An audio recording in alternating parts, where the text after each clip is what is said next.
저 진짜 죄송해요. 일부러 그런 건 아니에요. 빗줄기가 쏟아지던 그 순간 배달 소녀의 오토바이가 외제차 문에 부딪히는 소리와 함께 모든 게 멈췄습니다. 하지만 얼어붙은 건 차량이 아니라 회장님의 얼굴이었죠. 잠깐 너 지금 몇 살이라고 했지? 소녀의 얼굴을 본 순간 그는 손에서 힘이 빠져 문턱에 기대고 말았습니다. 말도 안 돼 이게 어떡해. 소녀는 그저 당황한 사고 피해자였지만 회장님은 그녀를 보며 잃어버렸던 그날을 떠올리고 있었습니다. 왜 그는 낯선 배달 소녀를 보자마자 충격에 사로잡힌 걸까요?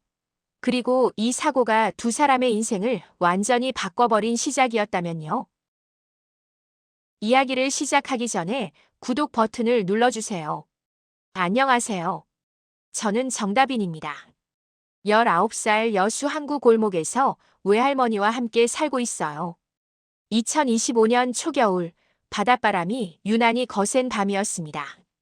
관광객들이 모두 떠난 뒤 항구는 더욱 적막했고 가로등 불빛마저 바람에 흔들리고 있었어요.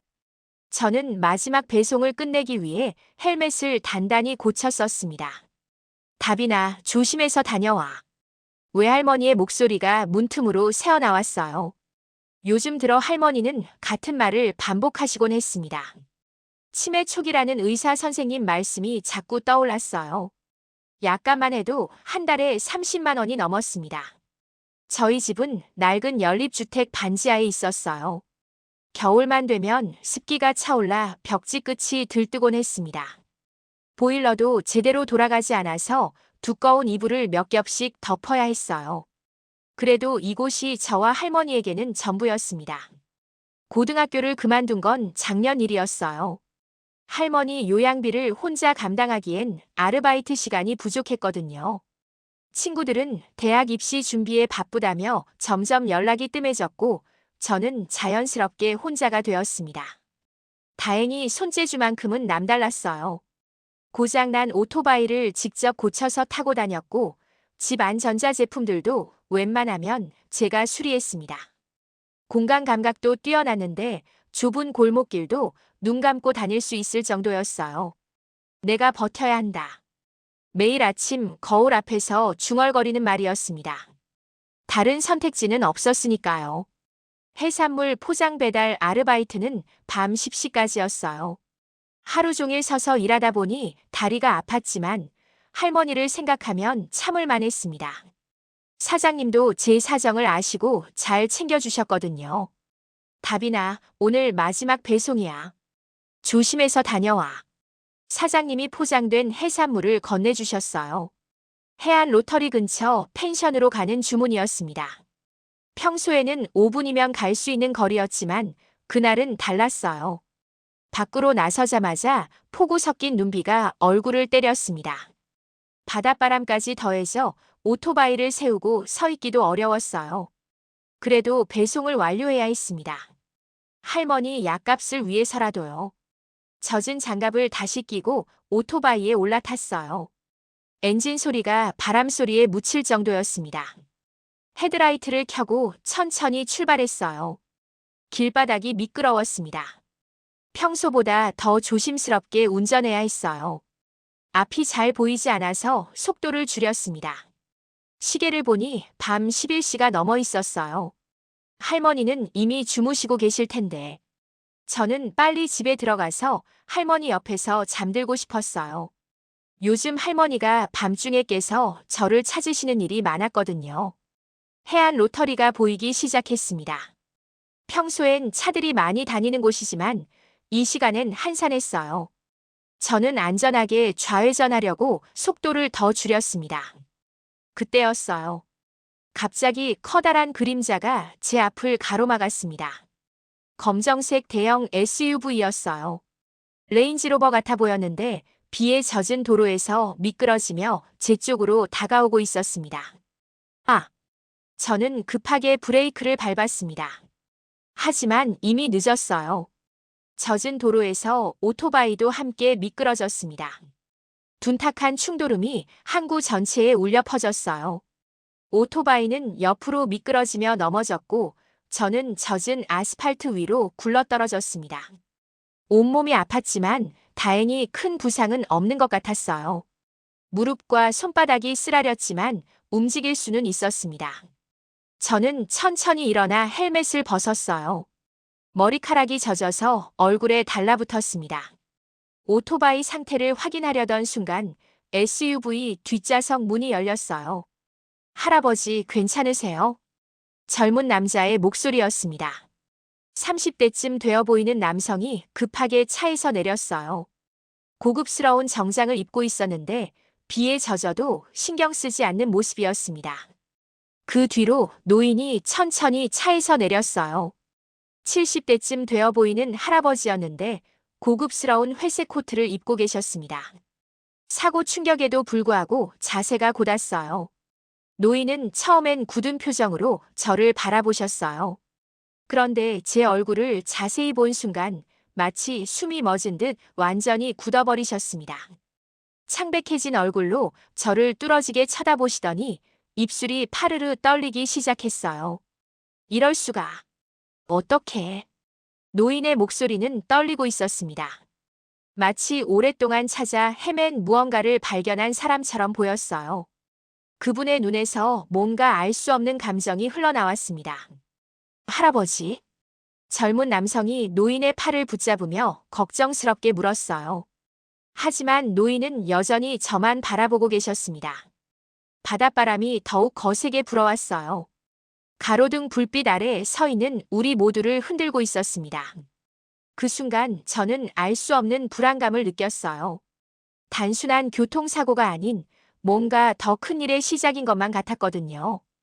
비가 내리는 도로 위에 산산이 부서진 아이스박스가 굴러다니고 있었습니다.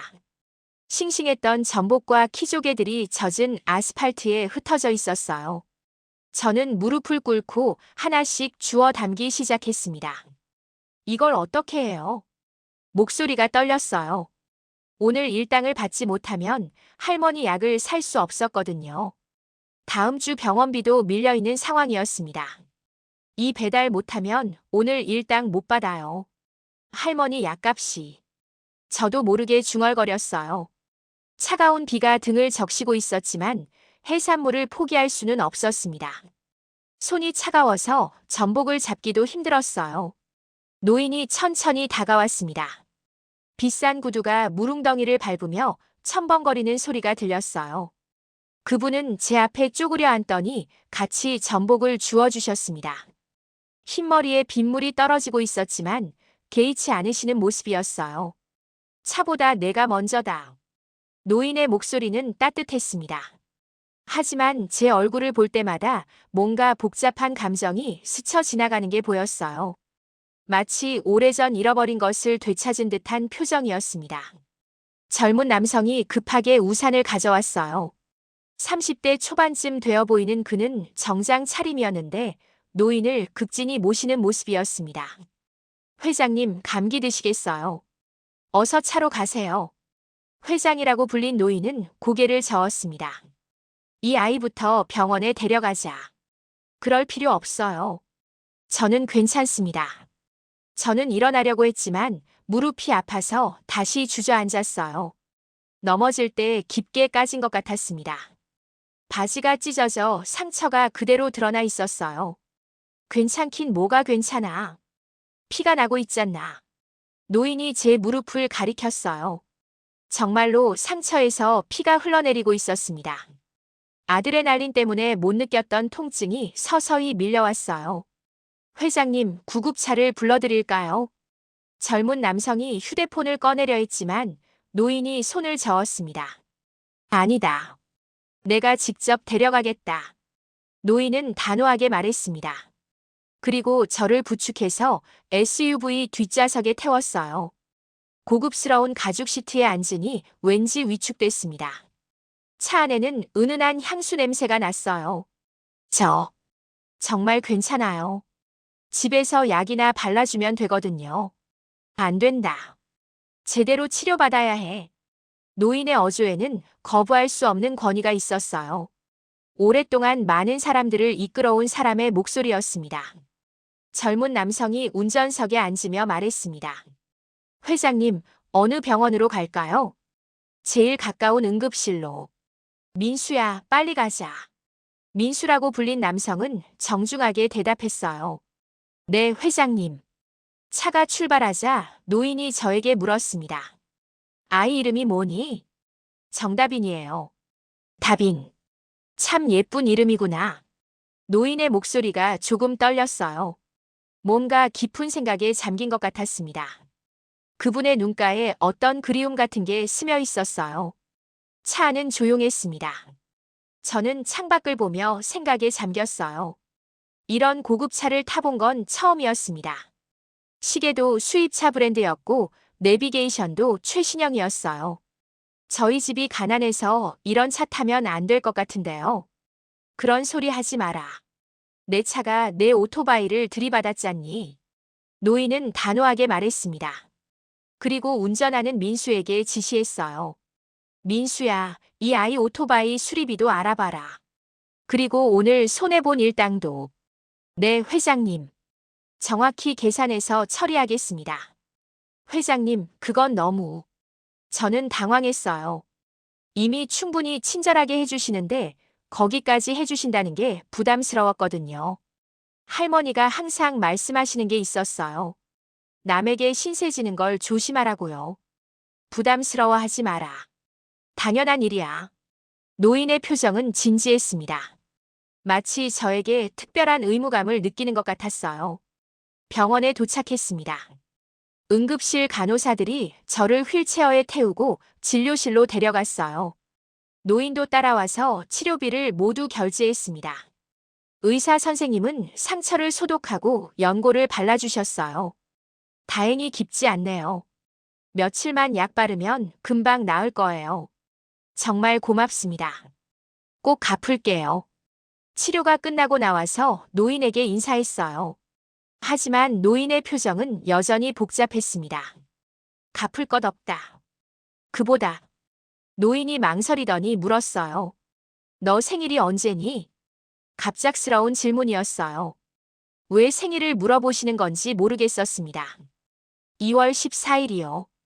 발렌타인데이랑 같아요. 그 순간 노인의 얼굴이 하얗게 변했어요. 마치 귀신을 본 것처럼 굳어버리셨습니다. 손이 떨리기 시작했고 숨소리도 거칠어졌어요. 민수가 깜짝 놀라며 노인을 부축했습니다. 회장님 괜찮으세요? 2월 14일. 노인이 중얼거렸어요. 그날이 뭔가 특별한 의미가 있는 것 같았습니다. 노인의 눈에서 눈물이 맺히는 게 보였어요. 그게 뭔가 문제가 되나요? 저는 조심스럽게 물었어요. 노인의 반응이 너무 이상했거든요. 아니다. 그냥 우연의 일치구나. 노인은 억지로 미소를 지으셨지만 여전히 불안해 보였어요. 깊은 한숨을 쉬시더니 다시 물으셨습니다. 부모님은 어떻게 되셨니? 어려서 돌아가셨어요. 외할머니가 키워주셨거든요. 언제 돌아가셨는지. 제가 갓난아기일 때라고 하셨어요. 정확한 건 잘 모르겠지만요. 노인의 얼굴이 더욱 창백해졌습니다. 뭔가 확신하는 듯한 표정이었어요. 치료가 끝나고 나서 노인은 저를 집까지 데려다 주겠다고 했어요. 정중히 거절했지만 들어주지 않으셨습니다. 늦은 시간에 혼자 가면 위험하다. 차 안에서 노인이 조심스럽게 물었어요. 외할머니 성함이 어떻게 되시니? 김순덕이세요. 왜 그러세요? 노인이 깊은 생각에 잠겼어요. 뭔가 기억을 더듬는 것 같았습니다. 집 앞에 도착했을 때 노인이 정중하게 명함을 건네주셨어요. 혹시 무슨 일 있으면 언제든 연락해라. 명함을 보니 문태해양그룹 회장 서문태라고 적혀 있었어요. 들어본 적 있는 큰 회사였습니다. 여수에서도 유명한 기업이었거든요. 이런 큰 회사 회장님이. 그런 건 중요하지 않다. 그보다 너는 내 딸을 너무 많이 닮았다. 서문태 회장의 마지막 말이 귓가에 맴돌았어요. 딸을 닮았다니 무슨 의미인지 알 수 없었습니다. 차가 떠나간 뒤에도 저는 한동안 그 자리에 서 있었어요. 오늘 하루가 너무 이상했습니다. 단순한 교통사고였는데 왜 이렇게 복잡한 기분이 드는 걸까요? 집에 들어가니 할머니가 걱정스러운 표정으로 기다리고 계셨어요. 답이나 늦었구나. 많이 아프지? 괜찮아요, 할머니. 그냥 작은 사고였어요. 그래도 조심해야지. 할머니가 걱정된단다. 할머니의 따뜻한 손이 제 이마를 쓰다듬었어요. 하지만 저는 알 수 없는 불안감을 떨칠 수 없었습니다. 서문태 회장의 눈빛이 자꾸 떠올랐어요. 그분이 저를 보는 시선에는 단순한 동정이 아닌 다른 무언가가 있었거든요. 마치 오래전부터 저를 찾고 있었던 것 같은 눈빛이었습니다. 내 딸을 닮았다고 하셨는데 거울 앞에 서서 제 얼굴을 자세히 들여다봤어요. 평범한 19살 소녀의 얼굴일 뿐인데 왜 그런 말씀을 하셨을까요? 그리고 제 생일을 들었을 때 그렇게 놀라셨던 이유는 뭘까요? 그날 밤 저는 쉽게 잠들 수 없었습니다. 이상한 예감이 계속 들었어요. 오늘 일이 단순한 우연이 아닐지도 모른다는 생각이 머릿속을 떠나지 않았습니다. 창밖으로 바닷바람 소리가 들려왔어요. 평소에는 익숙한 소리였는데 오늘은 왠지 불안하게 느껴졌습니다. 서문태 회장은 사무실 의자에 깊숙이 몸을 맡긴 채 창밖 여수 바다를 바라보고 있었습니다. 문태 해양그룹 본사 최고층에서 내려다 보이는 풍경이었지만 오늘따라 그 바다가 평온하게 느껴지지 않았어요. 18년 전 그 무서운 밤이 자꾸만 떠올랐거든요. 비서실장 김 과장이 조심스럽게 문을 두드렸어요. 18년간 회장의 오른팔 역할을 해온 그였지만 오늘은 표정이 유난히 무거웠습니다. 회장님, 조사 결과를 가져왔습니다. 앉아서 말해. 김 과장이 두꺼운 파일을 품에 안고 들어와서 책상 앞에 앉았어요. 파일 겉표지에는 기밀이라는 도장이 찍혀 있었습니다. 18년 전 여수중앙병원 신생아실 기록을 샅샅이 조사했습니다. 당시 근무했던 간호사 7명을 모두 만나봤는데요. 김 과장이 파일을 열면서 조심스럽게 말했어요. 2월 14일 밤 근무했던 수간호사 1명이 사고 직후 갑자기 사직했습니다. 그것도 아무 예고 없이요. 현재는 행방불명 상태입니다. 회장의 눈빛이 날카로워졌어요.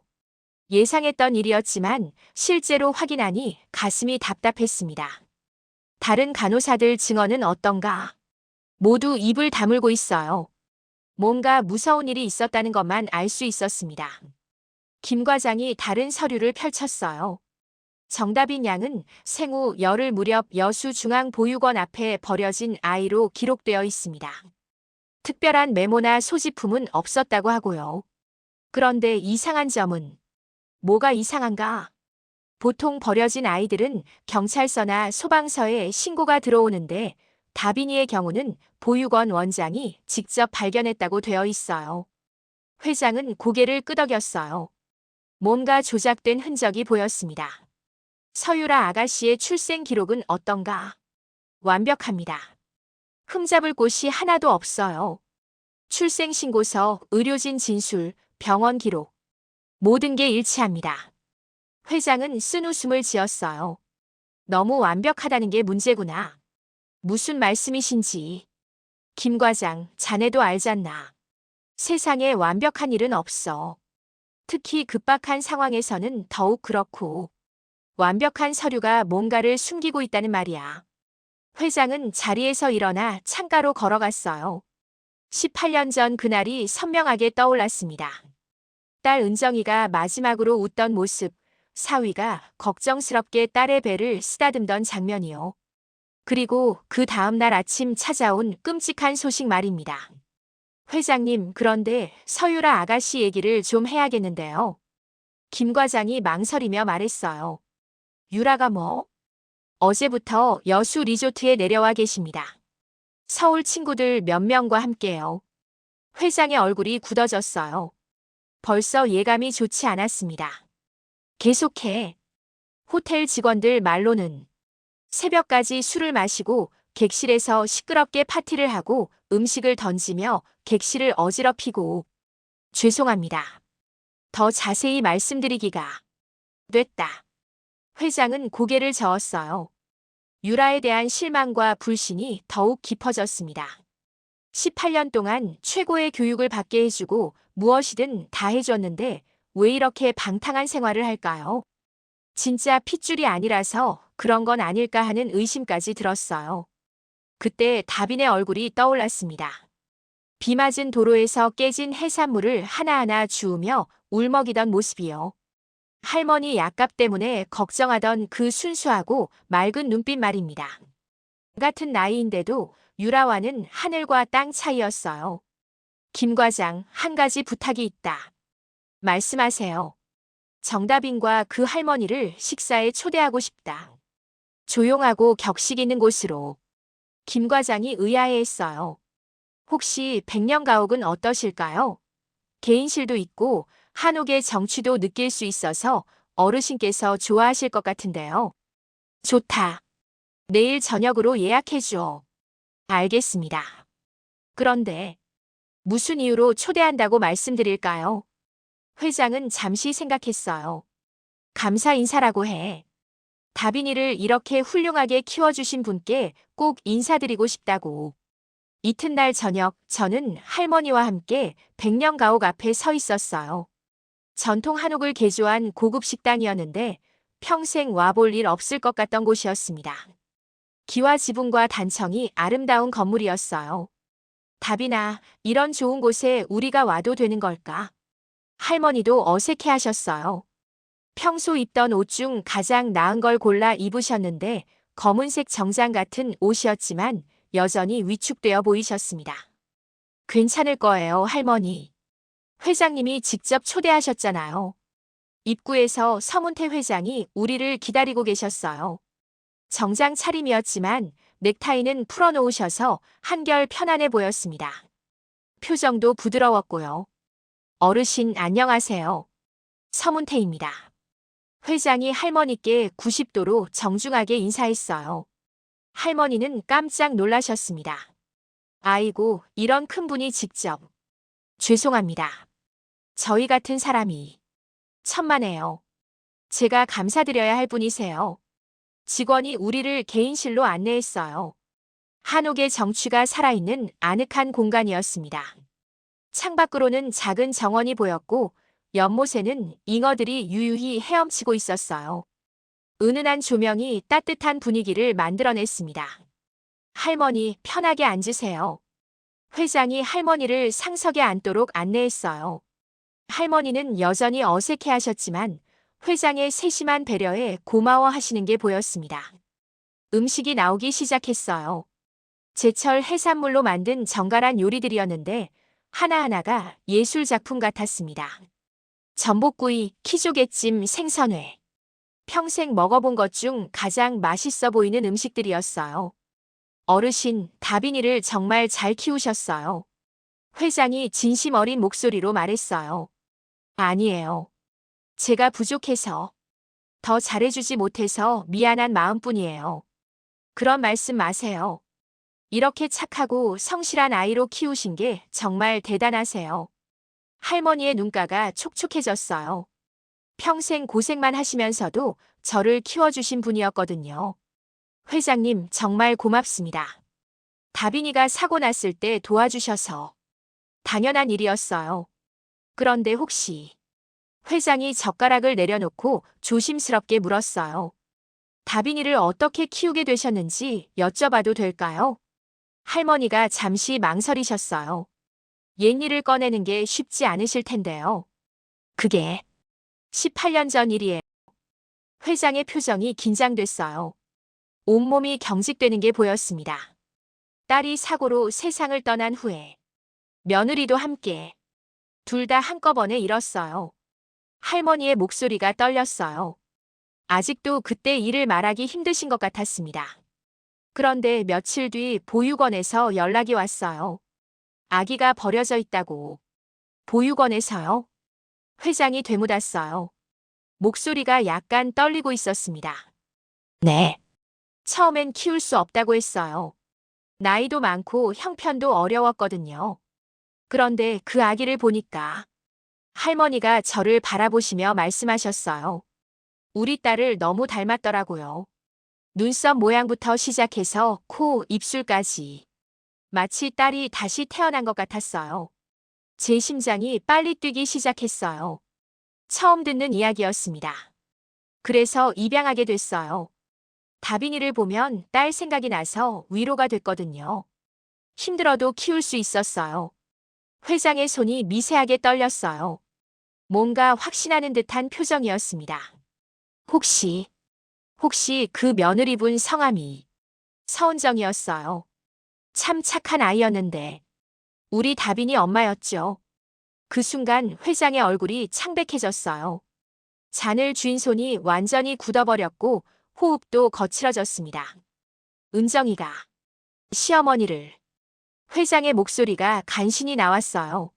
마치 오랫동안 풀리지 않던 퍼즐의 마지막 조각을 맞춘 것 같았습니다. 식사가 끝날 무렵 회장이 떨리는 목소리로 말했어요. 어르신, 다빈이가 필요한 게 있으면 언제든 말씀해 주세요. 그런 건 괜찮습니다. 저희는 받기만 하는 게 아니에요. 제가 꼭 해야 할 일이에요. 회장의 목소리에는 깊고 복잡한 의미가 담겨 있었어요. 집으로 돌아가는 길에 할머니가 말씀하셨어요. 다빈아, 그 회장님이 너를 보는 눈빛이 남달랐구나. 어떤 의미로요? 마치 오래 잃었던 걸 찾은 사람 같더라. 그리고 뭔가 미안해하는 것 같기도 하고. 그날 밤 저는 쉽게 잠들 수 없었습니다. 뭔가 큰 변화가 시작되는 것 같은 불안한 예감이 들었어요. 서은정이라는 이름이 머릿속에서 떠나지 않았고 회장님의 그 놀란 표정도 계속 생각났습니다. 회장도 그날 밤 전혀 잠들지 못했어요. 은정이라는 이름을 들은 순간부터 모든 퍼즐이 맞춰지기 시작했거든요. 18년 전 사고 사라진 손녀, 그리고 지금 눈앞에 나타난 다빈이요. 다음 날 아침 일찍 백령 가옥의 조용한 분위기를 깨뜨리는 소음이 들려왔습니다. 복도에서 하이힐 소리가 성급하게 다가오고 있었어요. 그리고 문이 거칠게 열렸습니다. 할아버지, 여기 계셨구나. 서유라가 들어왔어요. 18세라고 하기엔 화장이 너무 진했고 명품 핸드백과 액세서리로 온몸을 치장한 모습이었습니다. 술 냄새가 은은하게 풍겼어요. 회장의 얼굴이 굳어졌습니다. 유라야, 지금 뭐 하는 거니? 리조트에서 친구들이 기다리고 있어요. 빨리 가시죠. 유라가 저와 할머니를 흘끔 보더니 코웃음을 쳤어요. 그 표정에서 노골적인 경멸이 드러났습니다. 또 불쌍한 척해서 돈 뜯으려는 애죠. 순간 식당 안이 조용해졌어요. 할머니가 깜짝 놀라며 저를 바라보셨고 회장은 유라를 노려봤습니다. 유라는 아랑곳하지 않고 계속 말했어요. 할아버지, 요즘 이런 애들 많아요. 교통사고 핑계로 접근해서 동정심 유발하고 나중엔 돈 달라고 하는 거예요. 제 얼굴이 화끈거렸습니다. 온몸이 떨리기 시작했어요. 이런 모욕을 당한 건 처음이었거든요. 난 그런 이유로 여기 있는 게 아니에요. 저는 벌떡 일어나며 말했습니다. 목소리가 떨렸지만 최대한 당당하게 말하려고 했어요. 그럼 뭐? 진짜로 회장님이랑 가족이라도 된다는 거야? 유라가 비웃으며 물었어요.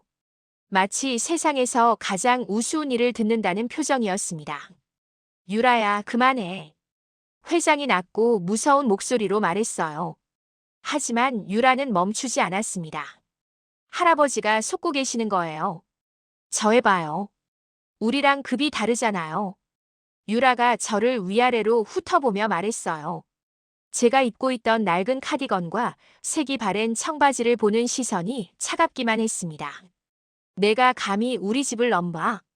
그 말이 제 가슴을 후벼 팠어요. 저는 아무 말도 할 수 없었습니다. 증거도 없고 확신도 없었거든요. 그저 회장님이 저를 특별하게 봐주신다는 느낌만 있었을 뿐이에요. 할머니가 급하게 일어나셨습니다. 죄송해요. 정말 죄송합니다. 할머니가 유라에게 고개를 숙이며 말씀하셨어요. 목소리가 떨리고 있었습니다. 우리 다빈이가 패만 끼치네. 그런 뜻이 아니었는데. 할머니가 울먹이시는 모습을 보니 가슴이 찢어질 것 같았어요. 74세의 할머니가 18세 아이 앞에서 고개를 숙이고 계신 거잖아요. 할머니, 그러지 마세요. 저는 할머니를 부축하며 말했어요. 하지만 할머니는 계속 사과하셨습니다. 미안해요, 다빈아. 할머니가 잘못 생각했나 봐. 그 순간 모든 것이 무너지는 느낌이었어요. 내가 괜히 희망을 품었나 하는 생각이 들었습니다. 평범한 포장 배달 아르바이트생인 제가 재벌 회장님과 무슨 인연이 있겠어요. 내 자리에서 그냥 살면 되는데. 저도 모르게 중얼거렸어요. 왜 괜한 기대를 했을까요? 왜 따뜻한 식사 한 번에 마음이 흔들렸을까요? 유라야, 당장 나가. 회장이 유라를 호되게 꾸짖었어요. 목소리에 분노가 가득했습니다. 할아버지, 정신 차리세요. 할아버지가 속고 있다고요.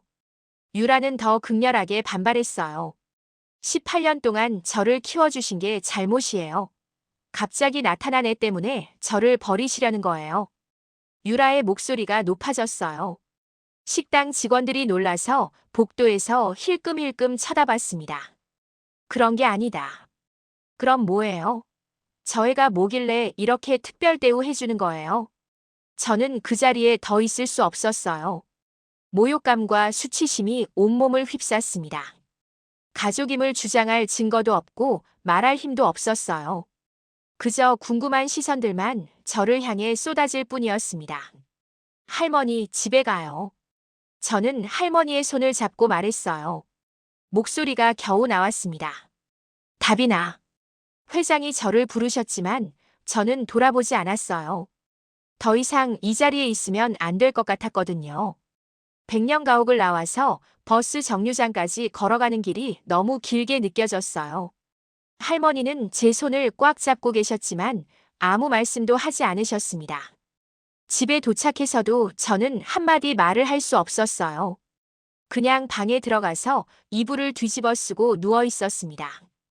유라의 차가운 시선과 모욕적인 말들이 계속 머릿속을 맴돌았어요.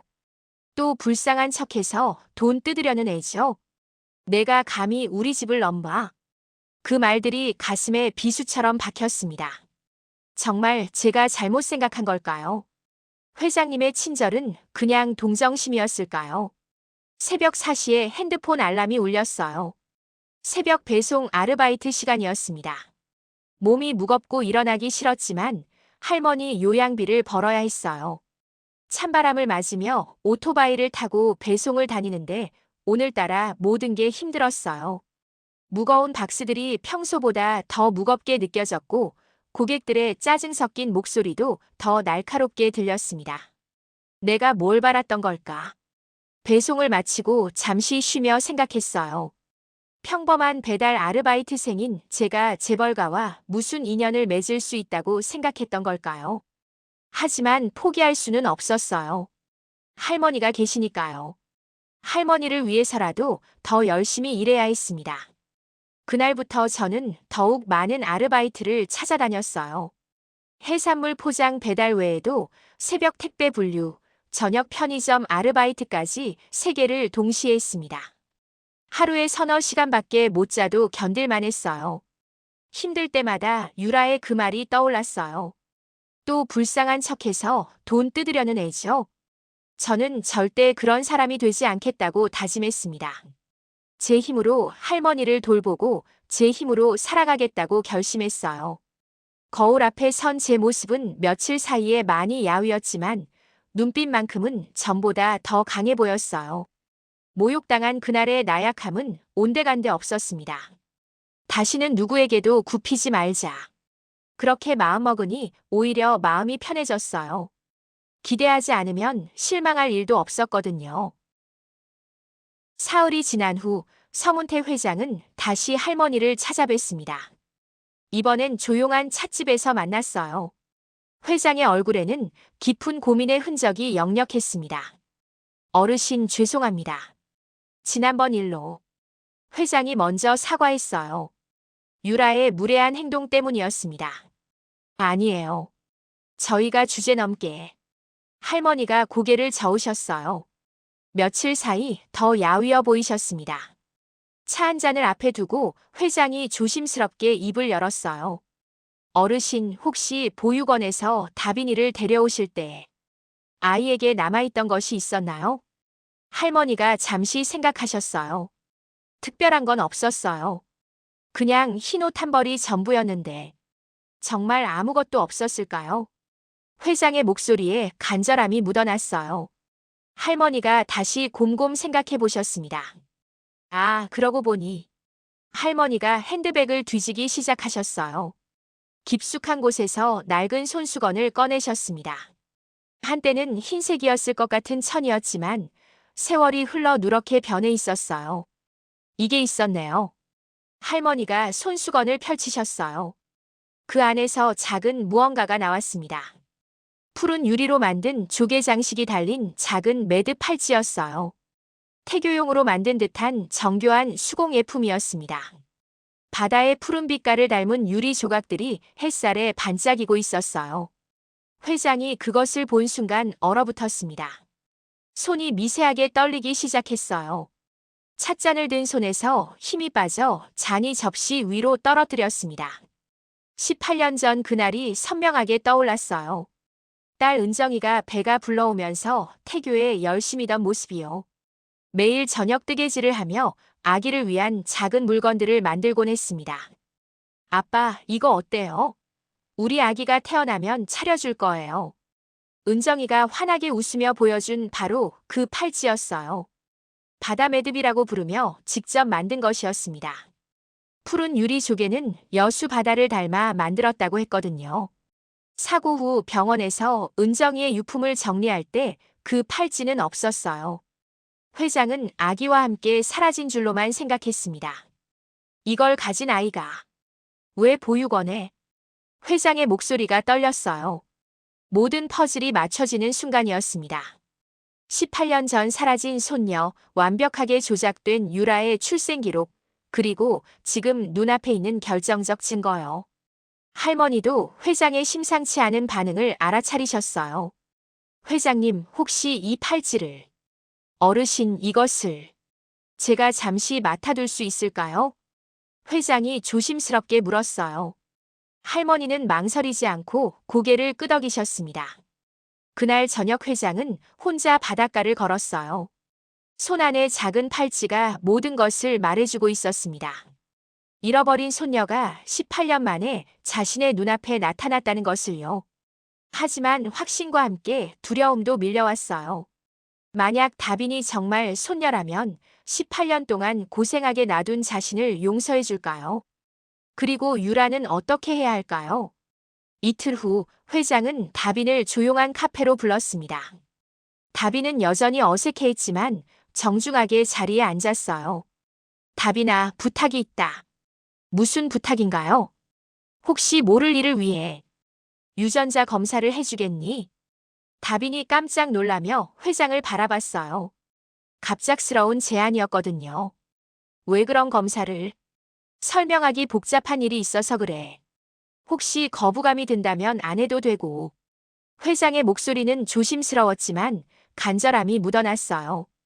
다빈은 잠시 생각하더니 고개를 끄덕였습니다. 괜찮아요. 검사하시죠. 그날 두 사람은 함께 병원으로 갔어요.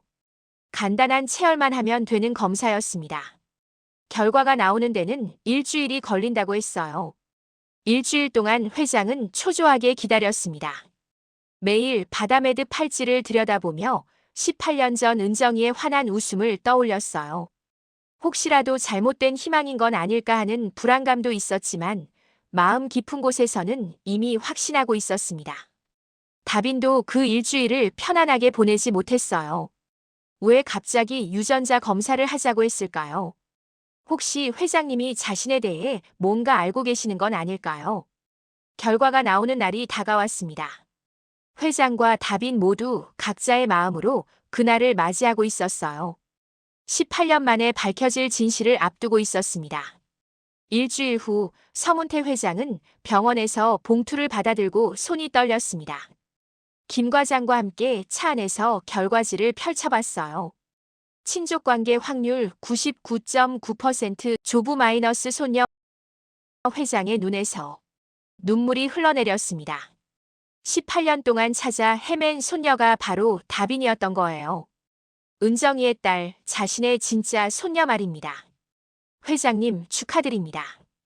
김 과장이 조심스럽게 말했어요. 하지만 동시에 복잡한 표정을 지었습니다. 그런데 또 다른 조사 결과가 있습니다. 무슨 말인가? 김 과장이 다른 파일을 꺼냈어요. 남선영이라는 이름이 적힌 파일이었습니다. 18년 전 여수중앙병원 신생아실 담당 간호사를 찾았습니다. 남선영이라는 여자인데요. 회장의 표정이 굳어졌어요. 이 여자가 바로 사고 직후 사직한 수간호사입니다. 그런데 놀라운 사실을 발견했어요. 김 과장이 자료를 펼쳐 보였습니다. 남선영은 미혼모였습니다. 그리고 2월 14일, 바로 그날 밤 출산했어요. 회장의 눈빛이 날카로워졌어요. 불길한 예감이 들었습니다. 계속해. 사고가 일어나고 신생아실이 아수라장이 됐을 때 이 여자가 아기를 바꿔치기 한 것 같습니다. 뭐라고? 자신의 아이를 회장님 댁 손녀로 둔갑시키고 진짜 손녀인 다빈 양을 보육원에 버렸어요. 회장이 주먹을 불끈 쥐었습니다. 18년 동안 속고 있었다는 사실이 믿어지지 않았어요. 동기가 뭔가? 돈과 권력이었습니다. 미혼모인 자신이 아이를 키우려면 도움이 필요했거든요. 회장님 딸이 숨지고 병원이 혼란스러운 그 순간이 유일한 기회였던 거예요.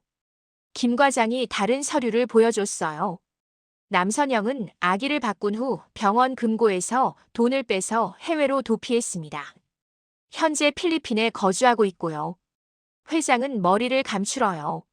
18년 동안 남의 아이를 손녀로 키워왔다니. 그리고 진짜 손녀는 가난 속에서 고생하고 있었다니요. 그럼 유라는 남선영의 친딸입니다. 그 순간 회장의 세계가 무너지는 것 같았어요. 18년 동안의 사랑과 정성이 모두 거짓이었다는 현실이 받아들여지지 않았습니다. 유라에게 알려야 하나요? 김 과장이 조심스럽게 물었어요. 회장은 긴 침묵 후에 고개를 끄덕였습니다. 이튿날 저녁 회장은 다빈과 유라를 함께 불렀습니다. 조용한 호텔 회의실이었어요. 다빈은 여전히 어색해했고 유라는 짜증스러운 표정이었습니다. 할아버지, 왜 저애랑 같이 불러서 시간 낭비를 시키세요? 유라가 불만스럽게 말했어요. 다빈을 힐끔 보는 시선이 여전히 차갑기만 했습니다. 유라야, 다빈아. 너희에게 중요한 얘기가 있다. 회장의 목소리가 무거웠어요. 두 손을 책상 위에 올리고 깊은 숨을 쉬었습니다. 유전자 검사 결과가 나왔어. 다빈이 긴장한 표정으로 회장을 바라봤어요. 유라는 시큰둥한 채로 스마트폰을 만지작거렸습니다. 다빈이는 내 진짜 손녀다. 그 말이 떨어지자 방 안이 조용해졌어요. 다빈은 믿을 수 없다는 표정이었고 유라는 스마트폰을 떨어뜨렸습니다. 뭐라고요? 유라가 떨리는 목소리로 물었어요. 18년 전 사고 당시 신생아실에서 아기가 바뀐 거였어. 회장이 차근차근 설명하기 시작했어요. 남선영의 바꿔치기, 해외 도피, 모든 진실을 말했습니다. 유라의 얼굴이 점점 창백해졌어요. 자신이 18년 동안 거짓 신분으로 살아왔다는 사실을 받아들이기 힘들었거든요. 그럼 제 진짜 엄마는 남선영이라는 간호사야. 지금은 필리핀에 있고. 유라가 의자에서 비틀거렸어요. 온 세상이 무너지는 기분이었습니다. 내가 누구인지도 모르고 살았어. 유라의 목소리가 점점 작아졌어요.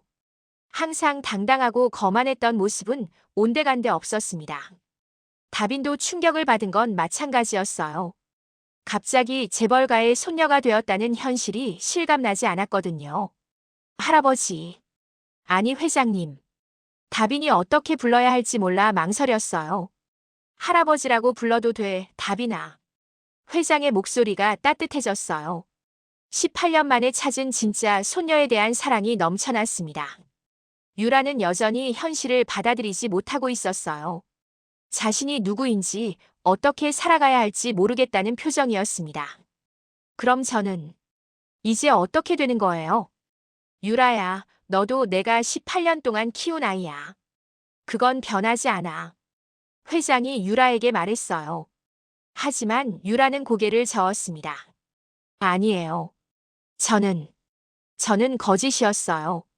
18년 동안 거짓으로 살았다고요. 유라가 울먹이기 시작했어요. 평생 자신이 알고 있던 정체성이 모두 무너진 상황이었거든요. 회장은 두 아이를 번갈아 보며 복잡한 심정이었어요. 진짜 손녀를 찾은 기쁨과 함께 18년 동안 키운 유라에 대한 미안함도 컸습니다. 그날 밤 다비는 할머니에게 모든 것을 말씀드렸어요. 할머니는 놀라시면서도 다행이라고 하셨습니다. 이제 고생 끝이구나, 다비나. 하지만 다비는 복잡했어요. 갑자기 바뀐 신분이 어색했고 유라의 무너진 모습도 마음에 걸렸거든요. 진실이 밝혀졌지만 모든 것이 해결된 건 아니었습니다. 7해결 핏줄과 세월을 함께 안고 사흘 후 서문태 회장은 다빈과 할머니를 자신의 집으로 초대했습니다. 여수 바다가 내려다 보이는 문태 해양그룹 회장 저택이었어요. 18년 동안 다빈이 살았어야 할 곳이었습니다. 넓은 거실에 들어선 할머니는 어색해하셨어요. 평생 이런 곳에 와본 적이 없으셨거든요. 다빈도 마찬가지였습니다. 갑작스럽게 바뀐 현실이 아직 실감나지 않았어요. 회장이 할머니와 다빈 앞에 무릎을 꿇었습니다. 74세 노인이 바닥에 무릎을 꿇는 모습에 할머니가 깜짝 놀라셨어요. 회장님, 이러시면 안 돼요. 할머니가 급하게 회장을 일으키려 했지만 회장은 움직이지 않았습니다. 어르신 다빈아, 정말 미안하다. 회장의 목소리가 떨렸어요. 눈에서 눈물이 흘러내리고 있었습니다. 내가 받아야 했던 18년을 내가 빼앗아 버렸다. 너는 이 집에서 따뜻하게 자라야 했는데 내 잘못으로 고생만 시켰어. 다빈도 눈물을 흘리며 회장을 바라봤어요. 18년 동안의 힘들었던 시간들이 떠올랐습니다. 할머니 약값을 벌기 위해 새벽부터 밤늦게 일했던 날들, 친구들이 대학에 가는 모습을 부러워하며 혼자 있던 시간들 말이에요. 하지만 동시에 할머니와 함께했던 소중한 추억들도 생각났어요. 어려운 중에도 서로를 아끼며 살아왔던 시간들이요. 그래도 할머니 덕분에 전 살아있었어요. 다빈이 울먹이며 말했어요. 할머니가 저를 키워주지 않았다면 전 어떻게 됐을지 몰라요. 할머니도 눈물을 닦으며 다빈의 손을 잡으셨어요. 다빈아, 내가 우리 집에 와서 얼마나 행복했는지 몰라. 할머니도 외롭지 않았단다. 회장이 천천히 일어났습니다. 그리고 할머니께 정중하게 인사했어요. 어르신, 제가 부탁이 있습니다. 무슨 말씀이세요? 이제부터 이 집에서 함께 살아주시겠어요? 다빈이도 어르신도요. 할머니가 놀라며 손사래를 치셨어요. 아니에요. 저희는 괜찮습니다. 이미 충분히. 아닙니다. 어르신은 제게 가족이세요. 회장이 단호하게 말했어요. 18년 동안 제 손녀를 키워주신 분이잖아요. 이제는 제가 어르신을 모셔야 할 차례예요. 회장은 할머니를 정식 가족으로 모시겠다고 선언했습니다. 치매 치료도 최고의 병원에서 받게 해드리고 편안한 노후를 보내실 수 있도록 모든 것을 준비하겠다고 했어요. 그때 현관문이 열렸습니다. 유라가 들어왔어요. 며칠 사이 많이 야위어 보였습니다. 항상 화려했던 화장기도 없었고 옷차림도 소박했어요. 할아버지. 유라가 조심스럽게 불렀어요. 예전의 당당한 모습은 온데간데 없었습니다. 유라야, 앉아라. 회장이 유라에게 자리를 권했어요. 유라는 다빈과 할머니에게 작은 목례를 하고 앉았습니다. 할아버지, 저 어떻게 해야 할지 모르겠어요. 유라의 목소리가 떨렸어요.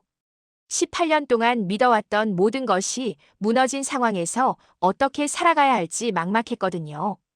회장이 유라를 바라보는 눈빛은 여전히 따뜻했어요. 유라야, 넌 가해자가 아니다. 하지만 저는 거짓으로 살았어요. 그건 내 잘못이 아니야. 넌 그냥 태어났을 뿐이고 나는 너를 18년 동안 키웠어. 회장이 유라에게 말했어요. 내 인생을 다시 시작해라. 이제 내가 진짜로 원하는 걸 찾아서 살아가면 돼.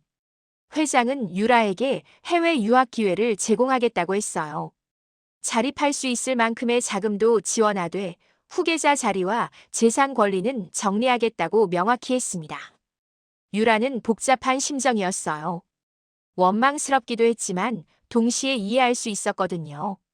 자신이 진짜 가족이 아니라는 걸 알게 된 이상 예전처럼 살 수는 없었으니까요. 언제 떠날 거니? 다음 주에 미국으로 가려고 해요. 거기서 새로 시작하고 싶어요. 유라가 작은 목소리로 대답했어요. 그리고 다빈을 바라봤습니다. 다빈아. 다빈이 유라를 보았어요. 예전처럼 적대적인 시선이 아니라 무언가 말하고 싶어하는 표정이었습니다. 미안해. 나도 몰랐어. 유라가 처음으로 다빈에게 고개를 숙였어요. 그동안의 무례함과 모욕에 대한 진심 어린 사과였습니다. 괜찮아요. 다빈이 조용히 대답했어요. 유라도 피해자라는 걸 알고 있었거든요. 그리고 할아버지를 잘 모셔줘. 정말 좋은 분이야. 유라의 마지막 말에서 18년 동안의 진심이 느껴졌어요. 비록 혈연은 아니었지만 그동안 받은 사랑은 진짜였으니까요. 일주일 후 유라는 정말로 미국으로 떠났습니다. 공항에서 회장과 작별 인사를 나눌 때도 눈물을 흘렸어요. 18년 동안의 추억을 모두 뒤로하고 새로운 인생을 시작하는 순간이었습니다. 다빈과 할머니는 회장의 집에서 새로운 생활을 시작했어요. 할머니는 최고 의료진의 치료를 받으시며 건강이 많이 좋아지셨습니다. 다빈도 검정고시를 준비해서 대학에 진학할 계획을 세웠어요.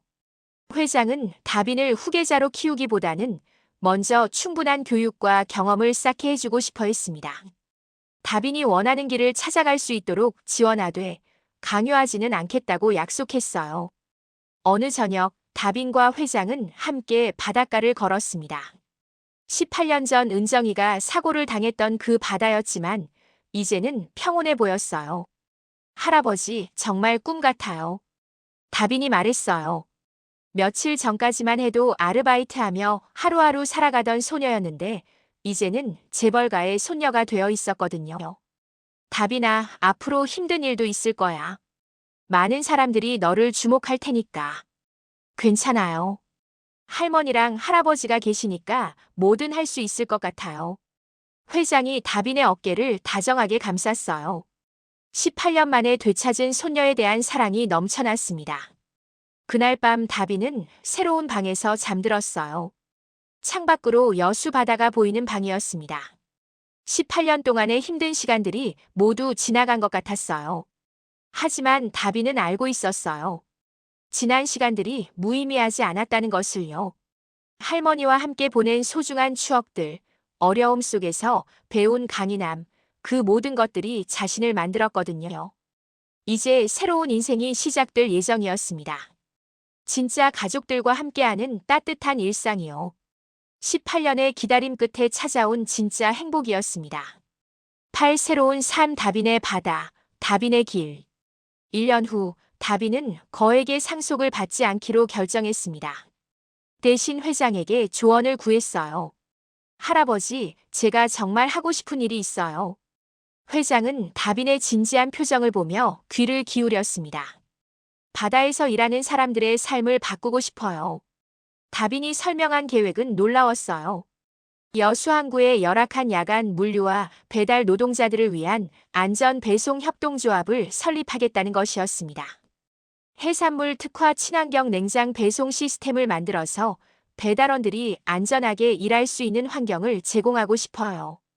회장은 다빈의 꿈을 전폭적으로 지지했습니다. 자본금과 기술 지원을 아끼지 않겠다고 약속했어요. 3년이 흘렀습니다. 다빈 마린 딜리버리는 남해권 물류혁신 모델로 성장했어요. 여수를 시작으로 통영, 거제까지 확장된 협동조합이었습니다. 협동조합의 1호 센터는 여수 항구 근처에 있었어요. 깔끔한 사무실과 배달원들을 위한 휴게 공간이 마련되어 있었습니다. 우천이나 강풍 시에는 배송을 중단하고 배달원들의 안전을 최우선으로 했어요. 다빈 대표님, 오늘 신규 가입 신청이 또 들어왔어요. 직원이 다빈에게 보고했습니다. 공정한 수수료와 안전한 근무 환경 때문에 많은 배달원들이 협동조합에 가입하고 싶어 했거든요. 다빈은 이제 22살이 되었어요. 대학도 다니면서 협동조합을 운영하느라 바빴지만 보람찼습니다. 예전처럼 생계를 위해 어쩔 수 없이 일하는 게 아니라 자신이 원해서 하는 일이었거든요. 협동조합 로비에는 특별한 전시물이 있었어요. 찌그러진 SUV 범퍼와 부서진 오토바이 부품들이었습니다. 3년 전 그날 밤 교통사고의 흔적들이요. 전시물 아래에는 동판으로 만든 문구가 새겨져 있었어요. 파도 갔던 밤 우리가 서로를 찾았다. 직원들과 배달원들은 처음엔 이상하게 생각했지만 다빈의 이야기를 듣고 나서는 모두 감동했습니다. 어려운 시절을 딛고 일어선 다빈의 의지가 담겨 있었거든요. 저녁이 되면 다빈은 할아버지와 할머니가 계신 집으로 돌아갔어요. 세 사람은 함께 식사를 하며 하루 있었던 일들을 나눴습니다. 할머니의 치매는 많이 좋아지셨어요. 최고의 치료를 받으신 덕분이었습니다. 가끔 깜빡하시는 일이 있지만 예전처럼 심하지는 않았어요. 다빈아, 오늘 협동조합은 어땠니? 할아버지가 물으셨어요. 좋았어요. 새로운 배달원분들이 많이 오셨거든요. 모두 안전하게 일할 수 있어서 기뻐하세요. 그렇구나. 정말 보람찬 일을 하고 있어. 할아버지의 눈에는 자랑스러움이 가득했어요. 돈이나 권력이 아닌 진짜 가치 있는 일을 하는 손녀가 대견했습니다. 할머니도 다빈을 바라보며 미소 지으셨어요. 우리 다빈이가 이렇게 훌륭하게 자라서 할머니가 정말 기뻐. 세 사람은 피로 맺어진 가족은 아니었지만 진짜 가족보다 더 끈끈했어요. 어려운 시간을 함께 이겨내며 더욱 단단해진 관계였습니다. 어느 날 저녁 다빈은 혼자 바닷가를 걸었어요. 3년 전 교통사고가 났던 그 해안 로터리 근처였습니다. 이제는 무서운 기억이 아니라 새로운 인생이 시작된 곳으로 기억됐어요. 바다에서 불어오는 바람이 얼굴을 스쳤어요. 짠내가 나는 바람이었지만 상쾌했습니다. 예전에는 생계를 위해 어쩔 수 없이 마주했던 바다였는데 이제는 희망을 주는 바다가 되었어요. 협동조합을 통해 많은 배달원들이 안전하게 일할 수 있게 되었고 그들의 가족들도 안심할 수 있게 됐어요. 다빈은 자신이 겪었던 어려움이 다른 사람들에게는 희망이 될 수 있다는 걸 깨달았습니다. 핸드폰이 울렸어요. 할아버지에게서 온 문자였습니다. 다빈아, 일찍 들어와. 할머니가 내가 좋아하는 음식 해놓으셨어. 다빈은 미소를 지으며 집으로 향했어요. 따뜻한 저녁 식사와 가족의 사랑이 기다리고 있었거든요. 집에 도착하니 할머니가 문 앞에서 기다리고 계셨어요. 다빈아, 어서 들어와. 음식이 식겠어. 네, 할머니. 다빈은 할머니의 손을 잡고 집 안으로 들어갔어요. 거실에서는 할아버지가 신문을 보며 기다리고 계셨습니다. 다빈아, 오늘 신문에 내 기사가 났어. 협동조합이 전국 모범 사례로 선정됐다고 하더라. 정말요? 다빈이 신문을 받아봤어요. 정말로 작은 기사지만 협동조합 이야기가 실려 있었습니다. 저녁을 먹으며 다빈은 생각했어요. 누군가의 욕심이 자신의 삶을 부쉈지만 그 조각들 위에 새로운 길을 만들어냈다는 것을요. 누군가의 욕심이 내 삶을 부쉈지만 그 조각 위에 나는 내 길을 만들었다. 다빈이 혼자 중얼거렸어요.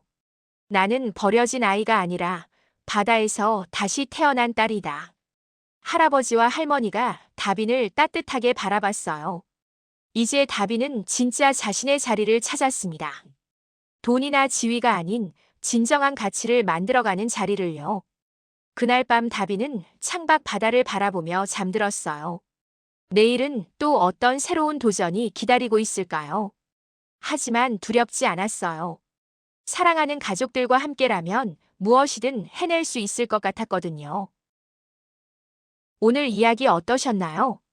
영상을 시청해주신 모든 분들 정말 감사합니다. 영상이 마음에 드셨다면 구독과 좋아요를 부탁드립니다. 더 좋은 이야기로 보답하겠습니다. 저는 AI 나레이션 이혜지였습니다. 감사합니다.